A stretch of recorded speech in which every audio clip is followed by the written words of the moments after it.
Hello, my name is Ash, a counselor in training. This is my Relatable study podcast for individuals who need help studying for their NCE, CPCE, and other related counseling exams. I'm going to go through many questions from multiple resources and make the answers relatable to both you and me. So get your listening ears on and let's get studying. The relationship a client has with a Gestalt therapist would most likely process blank than the relationship a client would have with a Rogerian counselor. A, faster, B, slower, C, at the same pace, D, A and B. The answer is A. The relationship a client has with a Gestalt therapist would most likely process faster than a relationship a client would have with a Rogerian counselor. This is because Gestalt therapists do not propose to change clients, and with their person-centered principles, it is important to build trust and safety with their clients. And the relationship between the client and counselor is the heart of Gestalt therapy and emphasizes the authentic interaction.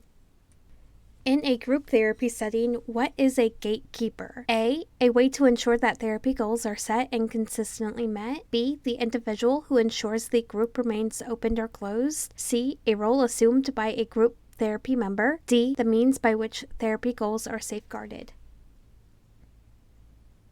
The answer is C. The gatekeeper is a role assumed by a group member, and the term gatekeeper is an individual who will monitor and oversee the progress of other members while simultaneously controlling access to the entity, the group, and the admission. For example, it could be the therapist making sure that individuals are fit for the group. Or another one would be a group member who is gatekeeping other members from participating. It is a tricky situation depending on the group. I would recommend doing more research on gatekeeping.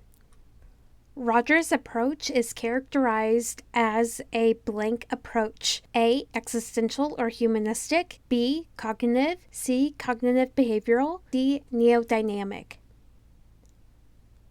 The answer is A. Rogers' approach is characterized as an existential or humanistic approach. Rogers is a humanistic theorist who falls under the person-centered and client-centered approach to psychotherapy. Rogers uses the humanistic approach.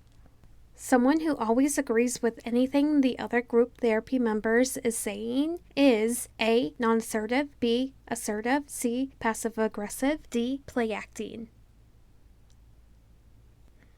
The answer is A. Someone who always agrees with anything that the other group members are saying is non-assertive. Characteristics of non-assertiveness is failing to stand up for oneself, emotionally dishonest, self-denying, inhibited, and indirect. They fear being hurt, possibly getting angry and anxious about their own actions, so they become agreeable with other members of the group. Which statement is true of the person-centered approach? A, reflection is used a lot, yet the counselor rarely gives advice. B, advice is given a lot. C, reflection is rarely utilized. D, closed-end questions keep the sessions moving at a fast pace. The answer is A. Reflection is used a lot, yet the counselor rarely gives advice, is what is true about person-centered approach. Because as a person-centered therapist, we want to have the client reflect on their experience, on their actions, what's going on in their mind. We do not want to give advice, and when we do, it is very, very rare. I would recommend looking into reflection and the person-centered approach. That is all 5 questions for this episode. Thank you for listening. Keep calm and study on.